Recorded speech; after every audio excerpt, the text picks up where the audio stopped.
Hello friends, இப்போ நீங்கள் தமிழில் பார்த்து வந்த மாதிரியும் ஒரு நிமிஷத்தில் நான் எப்படி ₹9.50 ஏர்ன் பண்ணேன்னு சொல்லிட்டு பார்க்கலாம்.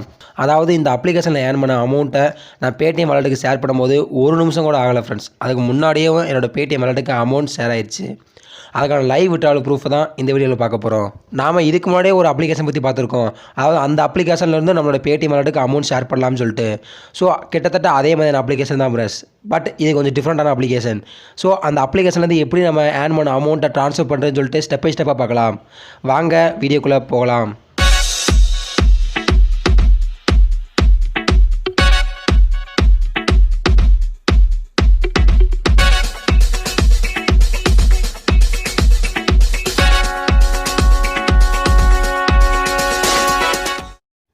இந்த அப்ளிகேஷன் என்ன அப்ளிகேஷன், அது வந்து எப்படி ஏர்ன் பண்ணுறதுன்னு சொல்லிட்டு நெக்ஸ்ட் வீடியோவில் பார்க்கலாம். பட் இந்த வீடியோவில் இந்த அப்ளிகேஷனில் ஏர்ன் பண்ணிக்க பணத்தை எப்படி விட்ரா பண்ணணும்னு சொல்லிட்டு பார்க்கலாம். ஜஸ்ட் நீங்கள் வாலெட் போய்ட்டு அதில் ரீடீம் அப்படிங்கிற ஆப்ஷன் இருக்கும், அதை கிளிக் பண்ணிக்கோங்க. இதில் நீங்கள் பேடிஎம் மட்டும் இல்லாமல் Google Pay gift card, Flipkart gift card, Myntra gift கார்டில் மூலம் ஏர்ன் பண்ணிக்க முடியும். மிந்த்ராவை பொறுத்த வரைக்கும் 25,000 காயின்ஸ் இருந்தால் உங்களுக்கு ₹250 கிஃப்ட் கார்டு கிடைக்கும். அதேமாதிரி ஃப்ளிப்கார்ட்டை பொறுத்த வரைக்கும் 1000 காயின்ஸ் இருந்தால் ₹25, 10,000 காயின்ஸ் இருந்தால் ₹100 கிடைக்கும். அதேமாதிரி கூகுள் பே பொறுத்த வரைக்கும் 1000 காயின்ஸ் இருந்தால் ₹10.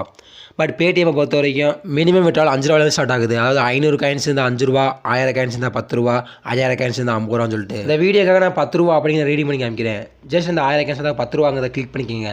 கிளிக் பண்ணால் உங்களுக்கு பேடிஎம் நம்பர் கேட்கும். உங்களுக்கு பேடிஎம் நம்பர் கரெக்டாக கொடுத்துட்டு சப்மிட் கொடுத்த வித்தின் 1 minute, அதாவது நீங்கள் சப்மிட் கொடுத்த உடனே உங்களோட பேடிஎம் வாலெட்டுக்கு அமௌண்ட் ஷேர் ஆயிரும். அதுக்கான பாப்அப் நோட்டிஃபிகேஷன் தான் இப்போ காமிக்கிறாங்க பாருங்கள். இப்போ நம்ம இந்த அமௌண்ட் நம்மளோட பேடிஎம் வாலெட்டுக்கு ஷேர் ஆகான்னு சொல்லிட்டு பார்ப்போம். ஜஸ்ட் நம்ம ஓகே கிளிக் பண்ணி பார்ப்போம். ஓகே கிளிக் பண்ணதுக்கப்புறம் நம்மளோட காயின்ஸ் வந்து குறைஞ்சிக்க உங்களுக்கே தெரியும். அதாவது என்கிட்ட முன்னாடி 5283 காயின்ஸ் இருந்துச்சு, இப்போ 4283 காயின்ஸ் இருக்குது. இப்போ வாங்க நம்ம பேடிஎம் வாலெட்டில் அமௌண்ட் ஆட் ஆகான்னு சொல்லிட்டு பார்ப்போம். இப்போ பார்த்தீங்கன்னா பேடிஎம் வாலெட்டில் என்னோட அமௌண்ட் ஆட் ஆகிருக்கு. அதாவது 50 பைசா டேக்ஸ் போக ₹9.50 என்னோட அக்கௌண்ட்டில் ஆட் ஆகிருக்கு. இப்போ நம்ம விட்ரால் கொடுத்த டைம் அண்ட் டேட்டும் நமக்கு ரிசீவ் ஆகிற டைம் அண்ட் டேட்டும் எல்லாம் ஒன்று தான். கரெக்டாக நான் 9:05க்கு விட்ராவல் ப்ளேஸ் பண்ணேன். கரெக்டாக 9:05க்கே எனக்கு அமௌண்ட்டு ரிசீவ் ஆயிடுச்சு. அதுக்கான ப்ரூஃபை தான் இப்போ நீங்கள் பார்த்துட்ருக்கீங்க.